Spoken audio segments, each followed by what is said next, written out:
Okay. So, good morning guys.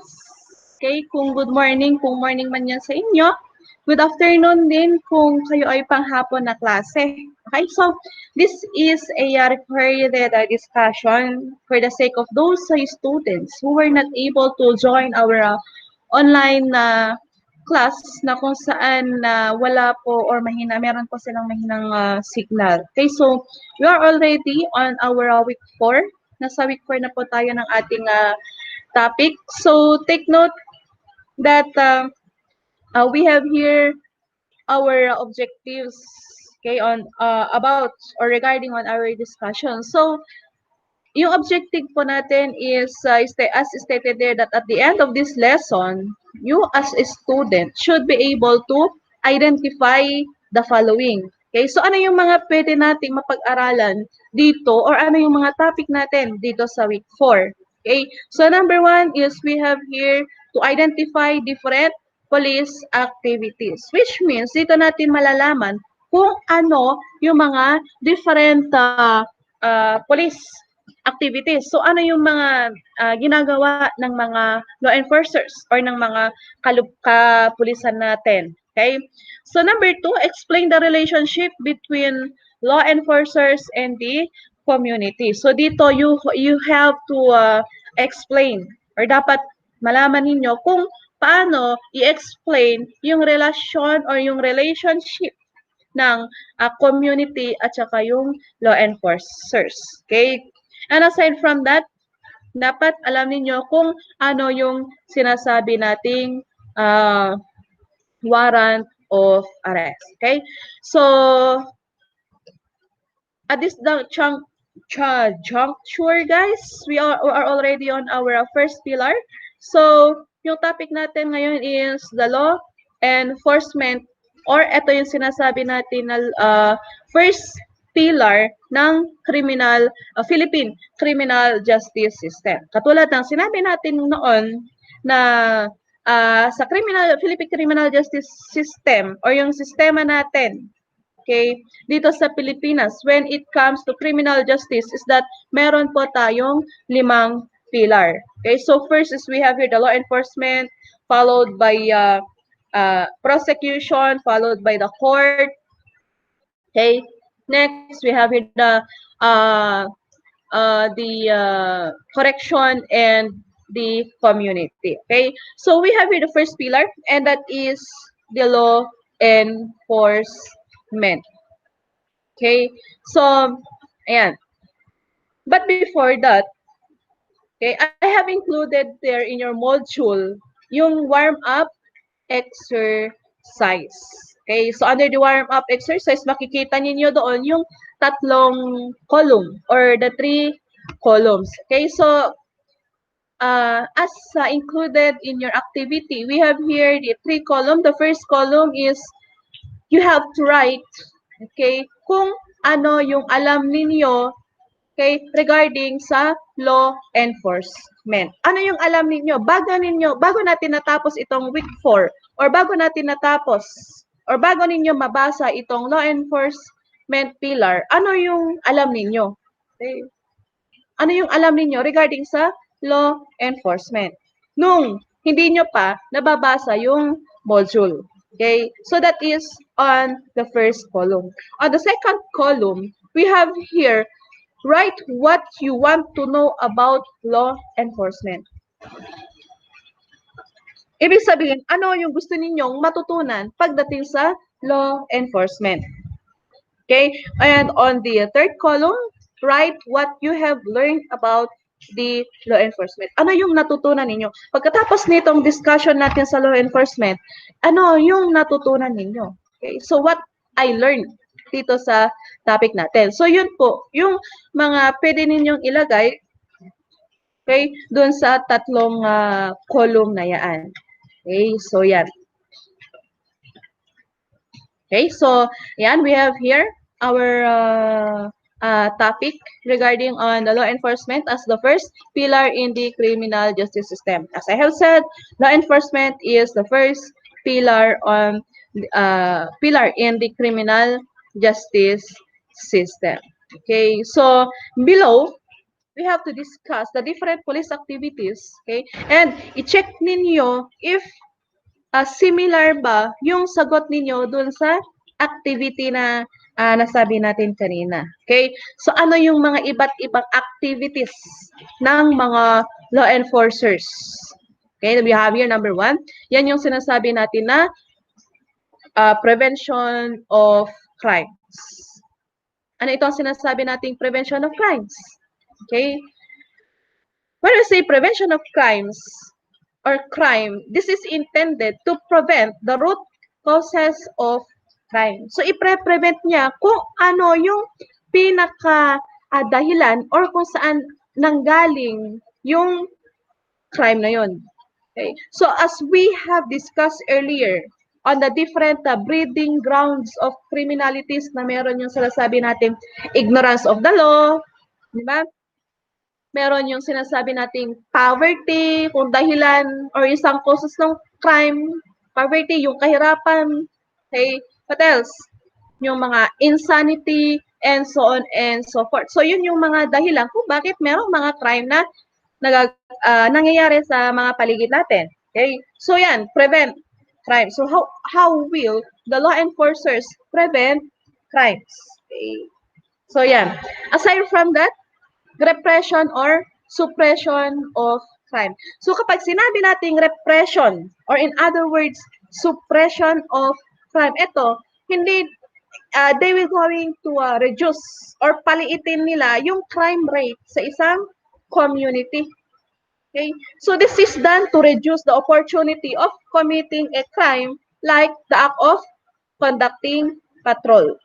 So paano ba, yung mga law enforcers natin, paano ba nila nare-repress or nasusuppress yung crime? Okay? So like for example, we have conducting patrol. So like for example, si Juan de la Cruz, ano, gusto niyang makakommit ng crime. Okay? But then, gusto niyang pasukin yung bahay ni John Doe. Okay? So Juan de la Cruz gusto niyang pasukin yung bahay ni John Doe. Kasi nakita niya mansion.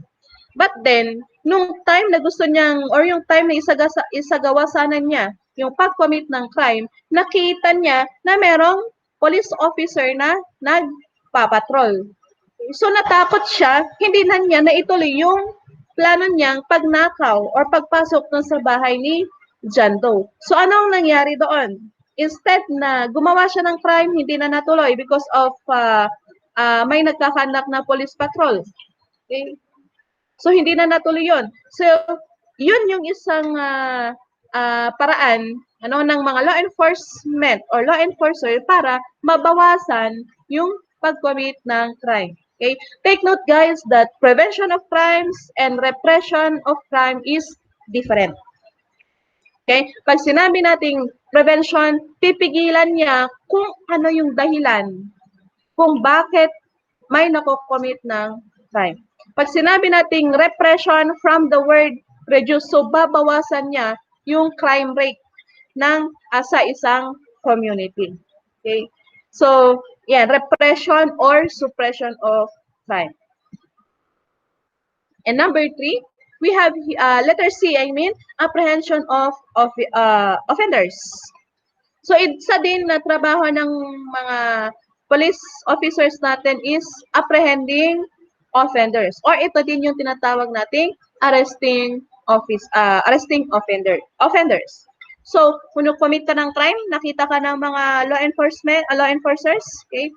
Kailangan kanilang arestuhin. Yan yung sinasabi nating apprehension of offenders. At isa din po yan sa mga activities or trabaho ng law enforcers. Okay? Next, conducting search and seizure. Ito yung sinasabi natin na when we say search, okay, ito yung paghanap nila ng, like for example, evidence. Okay? Paghanap, in other terms, pagkapkap, okay? Search.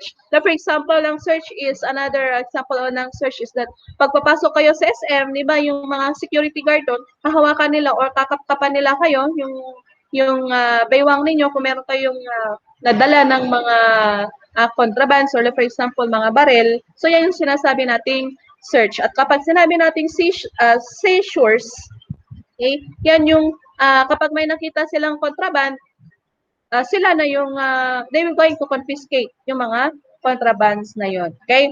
And lastly, we have here protection of lives and property. Take note guys na isang trabaho, isa sa mga trabaho ng police officers ay to protect life and property. So kaninong buhay yung pinoprotektahan nila? Tayong mga civilian. Aside sa mga buhay natin, ano pa yung mga ibang pinoprotektahan nila? Yung ating mga property. Okay, para hindi mawala. Okay, kaya tulad ng example natin kanina, yung isang tao gusto niyang pasukin yung bahay and of course, pag yung law enforcers alam niya na malaking bahay yon at walang nakatira, dapat pinabantayan nila or nagkakandak sila ng patrol doon sa area na yon from time to time. Okay, so if that is the case, there's a tendency na hindi na mananakawan yung bahay.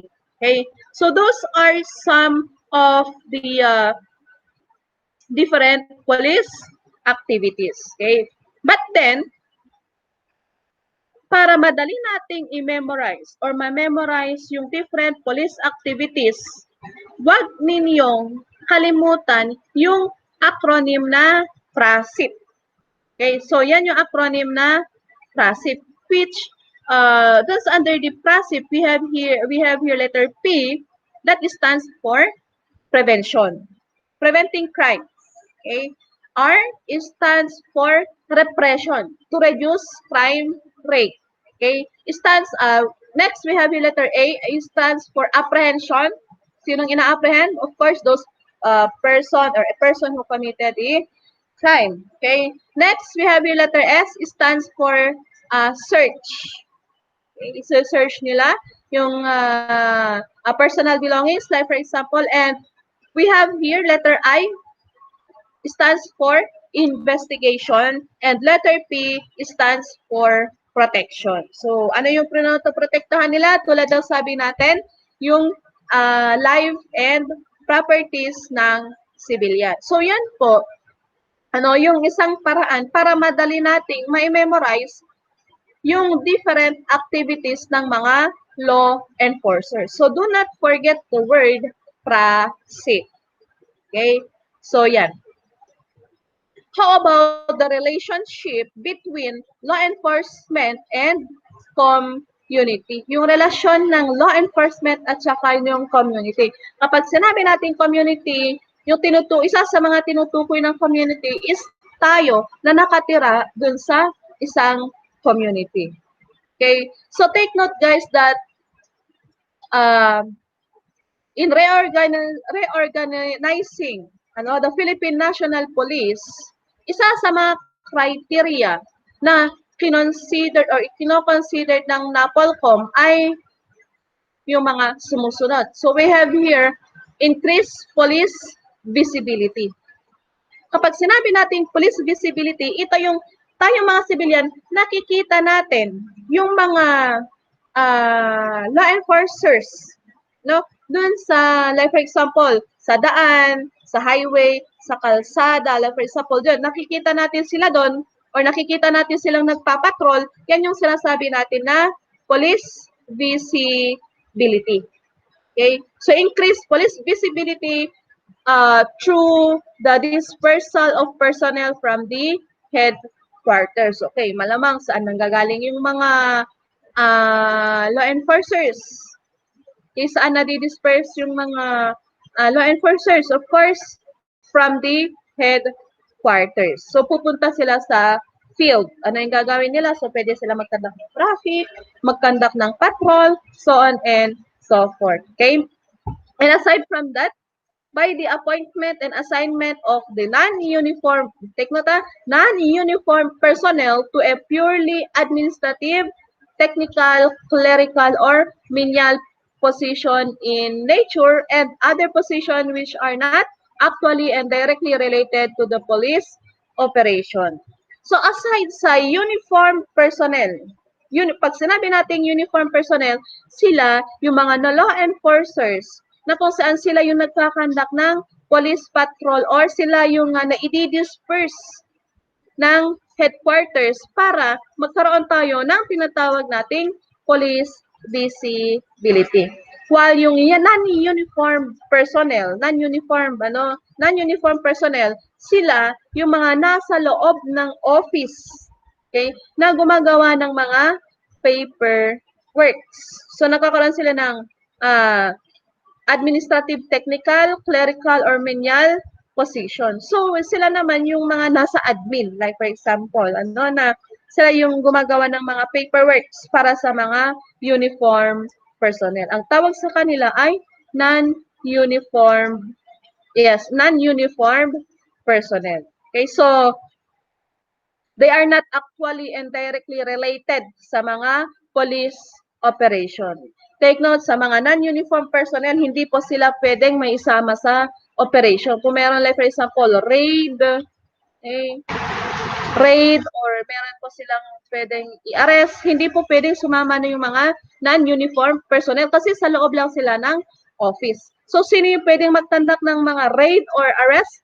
We have here the so-called uniform personnel. Okay, so yan. And aside from that, efficient and optimized delivery of police service in the community. So yan po yung sinasabi natin, to deliver police service sa community. So may tayong mga tinatawag na police service. Okay? So ano yung ginagawa ng mga o ano yung mga services ng mga law enforcement? So pwede silang tumulong sa mga tao. Okay? So yes, pwede silang tumulong, pwede silang mag-alalay sa mga civilians. Okay? So yan yung sinasabi nating police service. Okay? And aside from that, in order for the law enforcement or the law enforcer to have an effective coordination between sa police at saka sa relation. Yan yung sinasabi natin na police community relation. So kapag sinabi nating police community relation, ito yung relasyon ng law enforcers or ng police dun sa mga citizen or dun sa sa community. Okay? So as stated there, as you can see that the police community relation is defined as the total of dealings, okay? Dealings of the police with the people it serves and whose goodwill in cooperation it craves to ensure the highest possible efficiency of public service, in which it is very true. Okay? Can you just imagine yung community ninyo, or yung yung community or yung barangay ninyo na walang magandang relasyon yung mga tao at saka yung mga police. Okay? Magiging efficient ba or magiging effective ba yung mga law enforcers? Hindi po. Bakit? Sino yung pwedeng tumulong sa mga law enforcers, like for example, to gather the data or to conduct investigation? So for example, nagkakandak yung mga law enforcement or law enforcers ng investigation. Kanino sila pwedeng magtanong? Sa mga nasa community, sa mga tao. Can you just imagine anong yung pwedeng mangyari dun sa law enforcer or dun sa police kapag yung tao hindi siya nagkakandak ng or hindi siya nagbibigay ng information or ng mga data na gustong kunin or gustong makuha ng police officer na yon. So wala, di ba? So first of all, ikaw, police ka, mag-iimbestiga. Paano ka mag-iimbestiga? Of course, magtatanong ka sa mga tao. Yung tao walang kooperasyon. Okay? Makakakuha ba ka ba ng mga kasagutan dun sa tanong mo kung sino kaya yung pwedeng kumimit ng or gumawa ng crime? Sino kaya yung si Juan de la Cruz na pumatay kay Juana de la Cruz? Diba? Kung walang magandang connection yon, so walang magandang relasyon ang police at saka yung community. Kaya as a police officer, dapat mag-create sila ng tinatawag natin na police-community relation. So, dapat may magandang relation ang police at saka community. So, yan yung sinasabi natin na police-community relation. Okay. Kasi, like for example, kung meron nangyaring crime, hindi isusumbong ng citizen or ng isang tao yung nangyaring crime. May trabahoan pa ang pulis? Wala na. May investigahan pa ba? Wala na, di ba? So, ibig sabihin, hindi pag ganun yung nangyari, hindi na magiging effective yung mga law enforcers. Okay? So, yan. And we have here the coverage ng mga police community relation. Okay? The entire field of public information. Ayan. The entire field of public information designed to bridge any communication gap between the police and the public. Okay. So yung kaya sa mga law enforcement sa mga outpost or sa mga presinto ng mga kapulisan natin, meron tayong tinatawag na public information. Or ito yung sinasabi nating front desk. Para lahat ng reklamo no, ng mga individual or ng mga civilian, dadaan or doon sila sa may front desk i-approach nila yung mga nasa front desk. Okay, so ito magkakaroon ng communication or magandang communication or matatanggal yung gap ng communication between the police and the public. Okay? So like for example, pumasok ka sa police station, wala silang anong tawag dito, wala silang complaint desk. Wala silang tinatawag na information desk. So ako, like for example, ako na magrereklamo, kanino ko i-approach?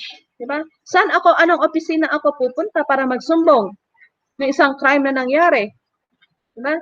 Kaya dapat sa mga law enforcement offices, kaya dapat meron tayong tinatawag na information desk. Para maisip, okay, saan ako pwede magsumbong doon sa crime na nangyari? Okay, nakita ko information desk. So, pwede kang magtanong doon or pwede kang magsumbong doon. Okay? And aside from that, the public relation is intended to maintain harmony and mutual support between the police and the community development. But of course, no? Paano magkakaroon ng magandang development? Yung isang kaso, like for example, or yung paano magkakaroon ng magandang development yung trabaho ng police officer, okay, kung walang harmony or walang magandang relasyon yung community at saka yung mga law enforcers. Okay, so yan yung sabi natin kanina.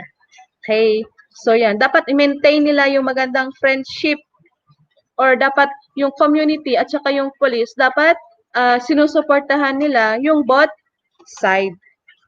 Okay. And the mass and communication for conditioning both the friendly and the hostile public, thereby by ensuring the attached objectives. Okay, so take note sa mga law enforcement, meron din silang kanya-kanyang mga objectives. Okay, so dapat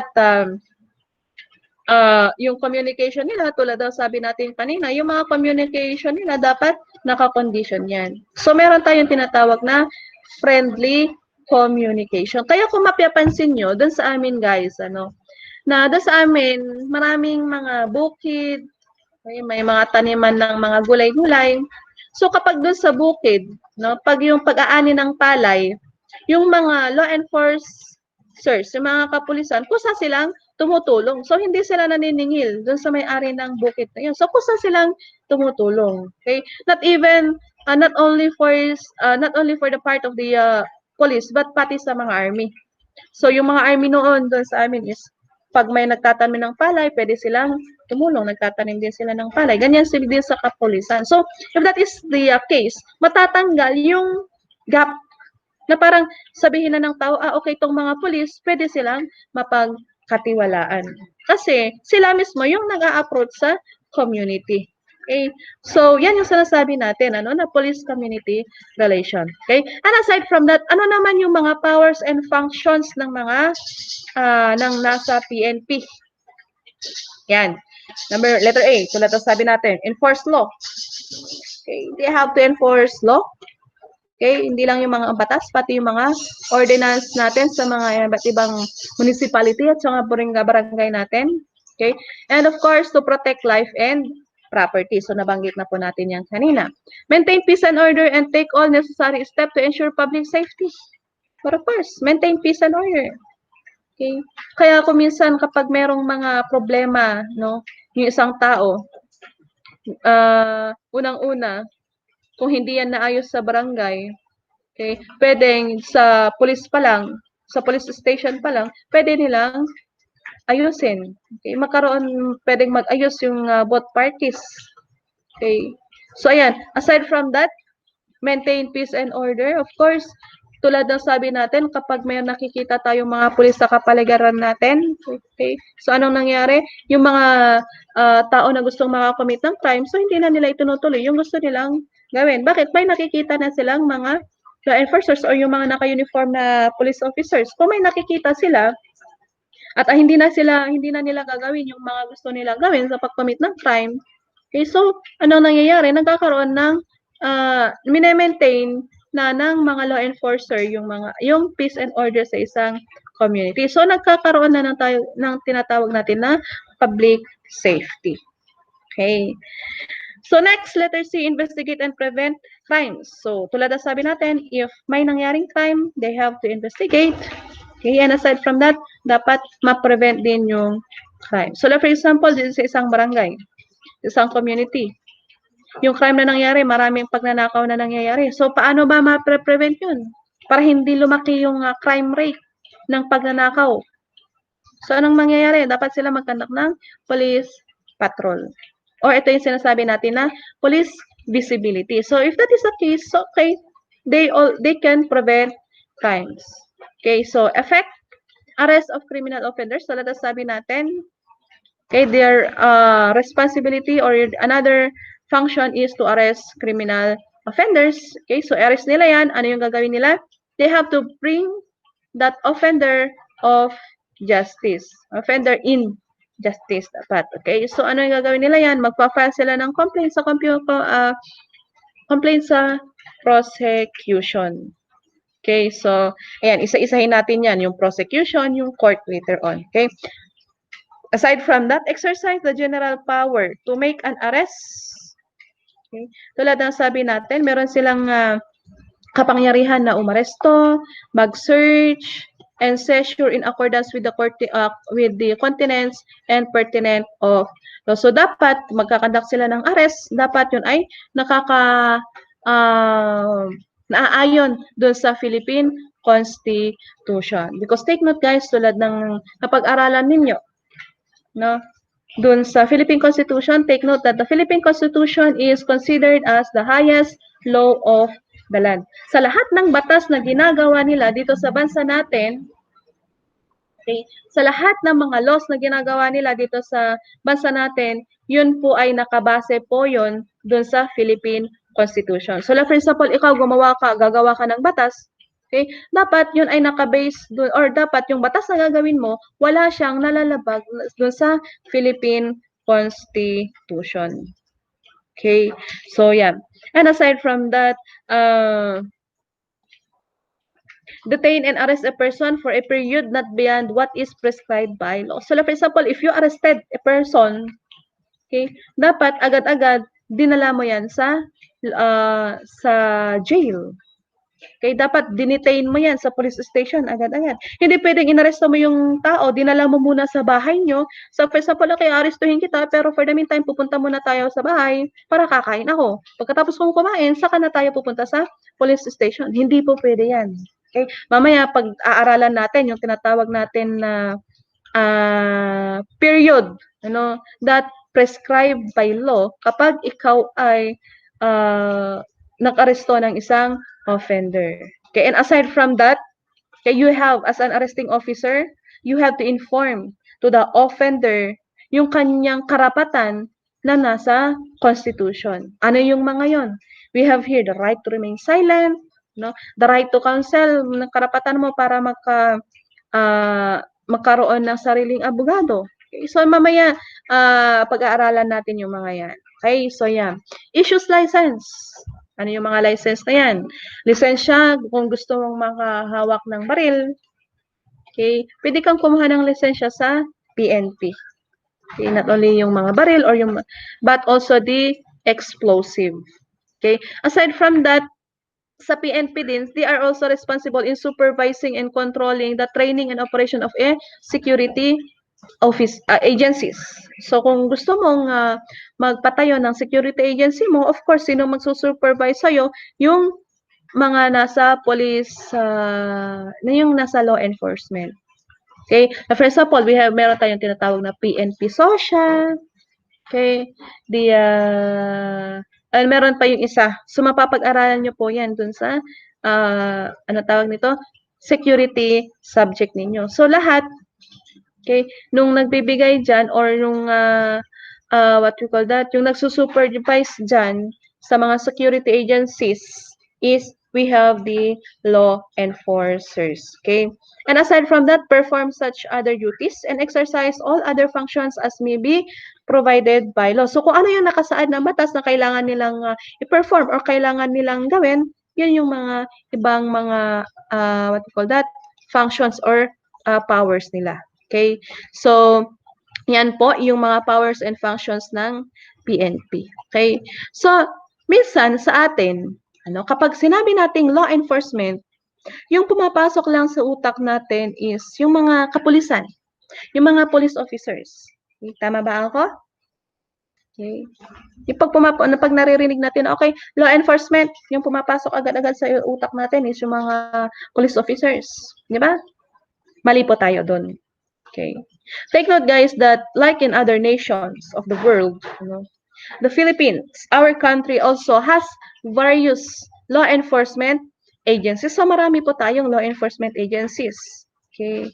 So 2 police and the officers of the government. So these are there are many law enforcement agencies, that there are offices in the government. So, like for example, yung mga law enforcement natin, tulad ng sabi ko, hindi lang yung mga kapulisan, but we have to include also yung tinatawag natin na aside dun sa PNP, we also have here the so-called NBI or the Bureau of Correction. So, sila din, nag-enforce din sila ng batas. Okay. Presidential Anti-Crime Commission. Pag sinabi natin Presidential Anti-Crime Commission, ito yung mga inuutusan, ng presidente para magpatupad ng batas. So, like for example, ngayon na pandemic, so sabi ng presidente, okay, kayong mga ganitong nasa ahensya, dapat ganitong batas ang ipatupad ninyo para hindi dumami pa yung cases ng COVID or COVID cases. So yan, Presidential Anti-Crime Commission. Philippine Drug Enforcement Agency. Ano yung trabaho ng PDEA? Or ito yung sinasabi nating PDEA. Sila yung nagpapatubad ng batas regarding sa mga drugs. Okay? And aside from that, okay,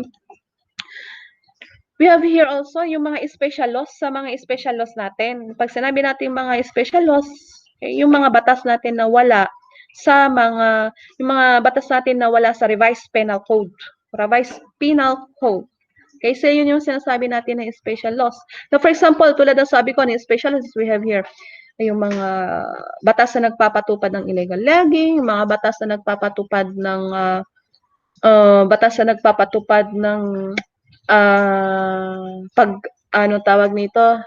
illegal possession of firearms. Okay, yung 9344, yun yung tinatawag nating special laws, so on and so forth. Okay, so aside sa mga nabanggit natin kanina, we have here some special laws, na yung mga law enforcers na nagpapatupad sa mga special laws natin. For example, we have here Economic Investigation and Intelligence Division under the Department of Finance. Okay, so for example, sa mga finance, ito naman, sa mga corruption. Okay, so kung may mga corruption, pwedeng mag-investigate ang finance. Okay, Bureau of Fisheries, Aquatic Resources. Okay, for example, yung mga illegal fishing. Ano yung mga tinatawag nating illegal fishing? Ito yung mangingisda ka tapos gumamit ka ng dynamite para marami kang mahuling isda. Okay, so yan, sino nagpapatupad dyan? That is under the Department of Agriculture. Bureau of Custom. Custom, yung mga pumasok na mga kontraband dito sa bansa natin. That is also under the Department of Finance. Bureau of Immigration, yung mga immigrant, yung mga tao na hindi pwedeng pumasok dito sa bansa natin, yung mga foreigner na hindi pwedeng pumasok sa bansa natin. That is, they are, this Bureau of Immigration is under the Department of Justice. Sa mga forest development also, dito na papasok yung tinatawag natin na DENR. Kapag ikaw ay pumutol ng punong kahoy dun sa mga gubat na hindi pinahintulutan ng DENR, pwede kang kasuhan ng DENR. So they will going to enforce the illegal laws or the illegal logging na batas. Okay, kapag ikaw ay pumutol ng kahoy, like for example, and so on and so forth. Okay, tulad ng sabi natin sa mga DENR, hindi ka pwedeng magpatayo ng building doon sa isang bukid na walang pahintulot ang DENR.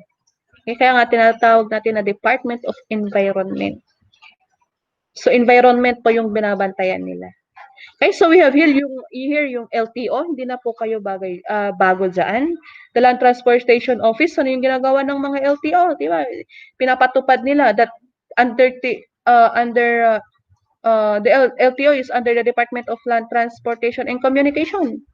Di ba? Pinapapatupad nila yung mga paso ang prangkisa ng sasakyan, paso yung mga driver's license. So, yan po yung tinitingnan din ng Land Transportation Office or yung LTO. Aside from that, yung mga Bureau of Food and Drugs. Ito yung tinatawag natin sa Department of Health. Kaya kung minsan makikita natin sa mga pagkain natin na sa yung mga expiration. Yung mga expiration ng mga binibili natin. So yan, binabantayan din ng BFD or Bureau of Food and Drugs. Okay, so yan, tinitingnan po yan ng Department of Health. Bureau of Product Standards under the Department of Trade and Industry. So yung mga products natin, okay, or yung mga DTI or yung tinatawag nating DTI. Okay, so yung binabantayan nila is yung mga products, yung mga standards. Because meron yung mga, like for example, yung mga, sige lang muna kayo ma'am. Like for example, meron yung mga products na hindi siya pasok sa mga standard ng DTI. So, anong ginagawa nila? So, pwede nang kino-confiscate nila yan. Yan ang trabaho din ng DTI. Okay, so yan. And of course, can you consider yung mga barangay tanod as a law enforcers? Opo. Diba? Kasi sa barangay tanod, sila din yung nagbabantay sa barangay. Okay? So, yun yung mga iba't ibang law enforcement agencies natin. Okay? So, next is we have here the so-called arrest. Okay? So, we have here the so-called arrest. So, when we say arrest, okay, tinatawag na po ako doon mamaya.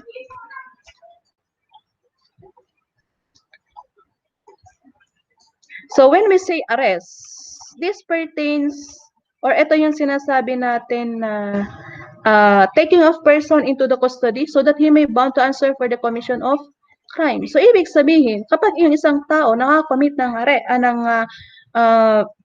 crime, ano yung gagawin ng mga law enforcers? They will going to arrest or kukunin nila yung tao na nakakommit ng crime at dadalhin sa kanilang kustodiya. Okay, isa yun yung sinasabi nating arrest. Okay? And ano yung mga rules to be considered in conducting arrest? Okay, we have here.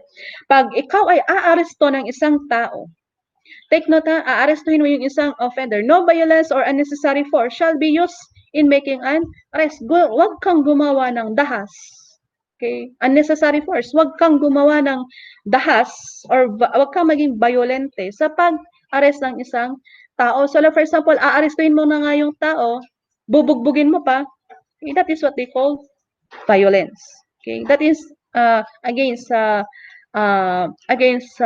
Philippine Constitution natin. Okay? Aside from that, the person arrested shall not be subject to a more considerable restraint that necessary for his detention. So, ibig sabihin, okay, yung isang tao na naaresto, okay, dapat hindi mo siya, let's say, eto dito na papasok yung sinasabi natin na constitutional rights ng isang tao. Huwag mo siyang pilitin. Okay. Or let's say, pag inaresto mo yung isang tao, dapat idiretso mo na siya sa detention facility. Tulad ng sabi ko kanina na hindi mo siya pwedeng iuwi muna or dalhin muna kung saan-saan bago mo siya dalhin sa detention facility or doon sa police station para sa kanyang detention. Okay? And it shall be the duty of the officer executing the warrant of arrest the accused and deliver him to the nearest police station of jail without unnecessary delay. So, yan po yung sinasabi natin kanina. Okay? The head of the office to whom the warrant of arrest was delivered for execution shall cause the warrant to be executed within 10 days. So take note guys, now when it comes to the warrant of arrest, okay, dapat within 10 days na iserve na po yan. Kasi yung life span ng warrant of arrest ay 10 days lang. So after 10 days, expired na po yan.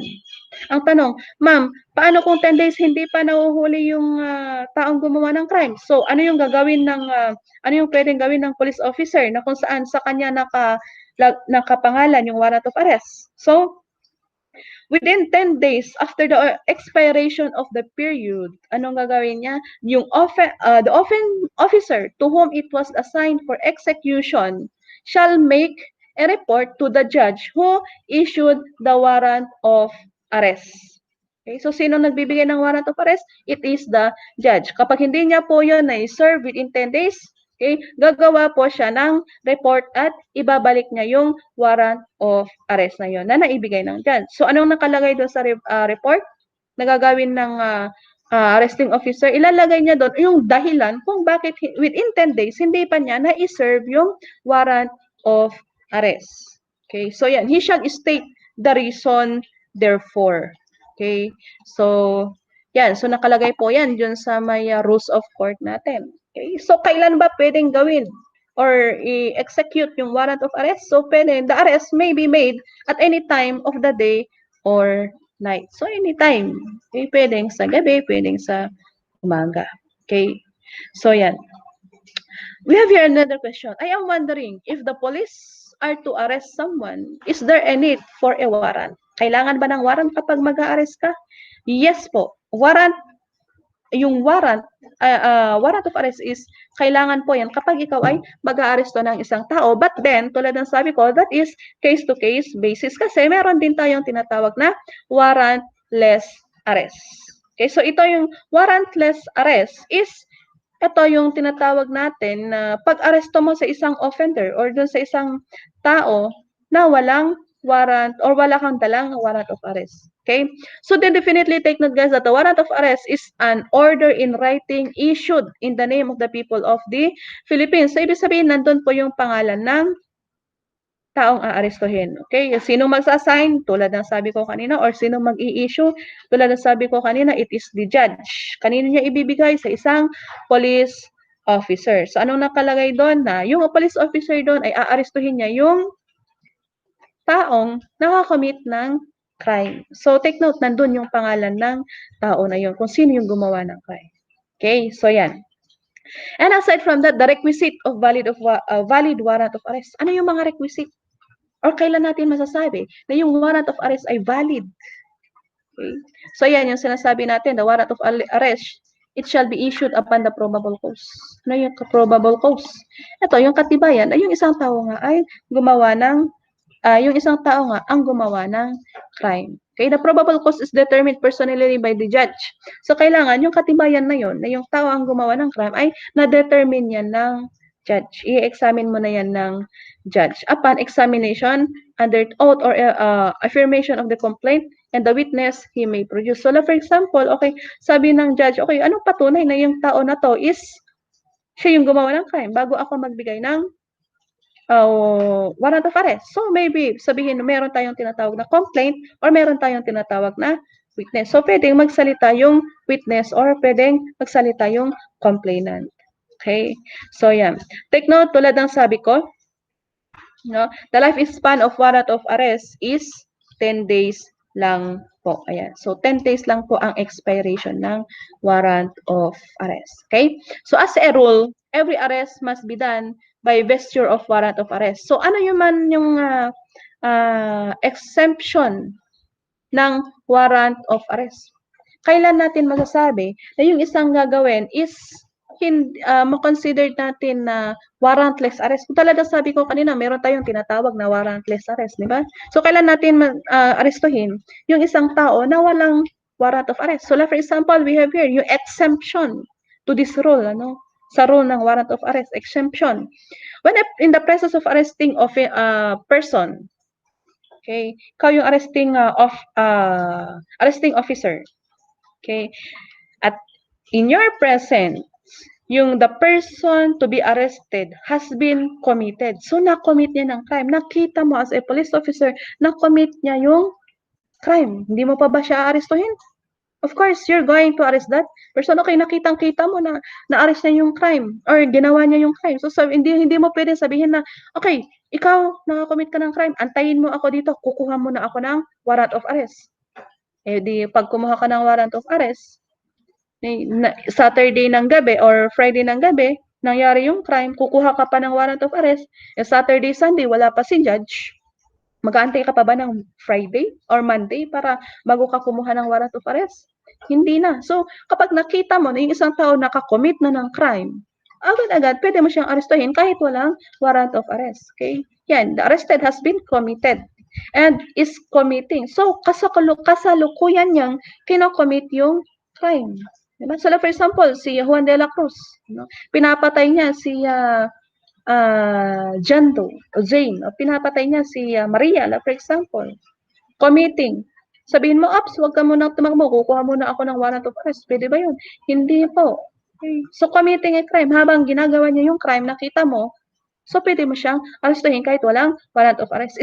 And attempt to commit a crime. He is, or that person is about to commit a crime. So, yun din yung isang exemption na pwedeng gawin ng isang officer or pwede mong arestuhin yung isang tao na kahit wala yung valid warrant of arrest. Okay, aside from that, when the offense has just been committed in the arrested person and has a probable cause to believe based on the personal knowledge of facts and circumstances. Okay, so ikaw na police officer, nakita mo or alam mo 100% sure ka na yung isang tao or siya nga yung gumawa ng crime, meron kang tinatawag na probable cause or katibayan na siya nga yung gumawa ng crime, pwede mo siyang arestuhin even without a valid warrant of arrest. Okay? And when the person to be arrested is a prisoner. So kapag siya ay nasa escape from penal establishment or tumakas siya sa kulungan or sa bilangguan, that is already the time na pwede mo rin siyang arestuhin. Okay? So yun yung mga exemption or yun yung mga instances na yung police officer ay pwedeng makakommit ng crime even without the valid warrant of arrest. Okay, so yan. And take note that we have here the phrase, yung ibig tinatawag natin caught in the act.